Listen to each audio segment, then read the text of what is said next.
আজও উপলক্ষে গতকালকে উপজেলা প্রশাসন থানা পুলিশ আমরা পুলিশ সহ যে মিটিং করেছিলাম, সেই মিটিংয়ের প্রথম বাক্য হচ্ছে আমরা যারা আসবে আমাদের এখানে পর্যটক তাদেরকে সঠিক সেবা দেওয়া, তারা যেন কোনো ধরনের ক্ষতিগ্রস্ত না হয়। এখানে আসবে আনন্দ করার জন্য, আনন্দ শেষে তারা নিজ গন্তব্য চলে আনন্দ নিয়ে চলে যাবে। ঠিক আছে, এই বাক্যগুলোকে আপনারা শুনছেন?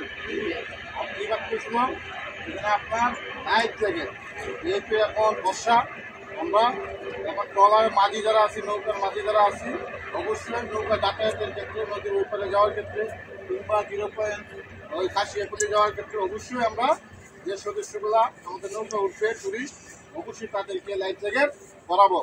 প্রত্যেক নৌকায় লাইফ জ্যাকেট থাকবে। থাকবে বলেন, জুড়ে বলেন, কয়টা করে থাকবে? জনপ্রতি একটা করে। যদি না থাকে নৌকা চালানো যাবে না। লাইফ জ্যাকেট ব্যতীত কোন নৌকা ঘাট থেকে ছেড়ে যাবে না। আপনারা কি বুঝতে পারছেন? তাহলে আমাদের করণীয় কাজ কি? লাইফ জ্যাকেট একটু জুড়ে বলতে হবে।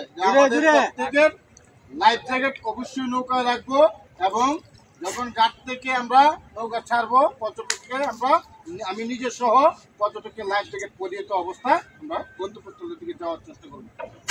কথা কি বোঝা গেছে? গতকালকের মিটিং, আমরা যদি সচেতন না হই তাহলে আপনার টুরিস্টের সেবা দিতে পারবো না। পারবো না। পর্যটকের সংখ্যা অনেক বৃদ্ধি পাবে, অনেক। যেহেতু গত ঈদ উল ফিতর উপলক্ষে যেভাবে মানুষের ঢল নামছে, এখনো আসতে পারে, কারণ এখানে দুর্ঘটনা কিন্তু ঘটে। আমরা কোনো ধরনের যেন দুর্ঘটনার শিকার না হই, কোনো পর্যটক যেন দুর্ঘটনার শিকার না হয়। সকলে ভালো থাকবেন, সুস্থ থাকবেন, এটা আমাদের রতন স্যারের আদেশ। আমাদের যে জুন ইনচার্জ আছেন পুলিশ পরিদর্শক, ওনার আদেশ যে আপনাদেরকে আমরা জানিয়ে দেওয়ার জন্য আমরা জানিয়ে দিলাম, এবং সঠিকভাবে সেটা পালন করবেন। আর যদি কোনো ব্যক্তি লাইফ জ্যাকেট না রাখেন কিংবা লাইফ জ্যাকেট ছাড়া নৌকা চালান, তাহলে কিন্তু আপনাদের বিরুদ্ধে আমাদের যে আইনানুগ ব্যবস্থা আছে আমরা কিন্তু সেটা ব্যবহার করব। এদিকে আপনারা চান, আপনারা কি চান যে আপনার ব্যবস্থা নেওয়ার জন্য? আপনার সেই জন্য আপনার সবসময় সতর্ক থাকবেন, লাইফ জ্যাকেট প্রত্যেকে রাখবেন, এবং প্রত্যেক পর্যটককে লাইফ জ্যাকেট পরিহিত অবস্থায় নদী পারাপার করবেন। সকলেই ভালো থাকবেন।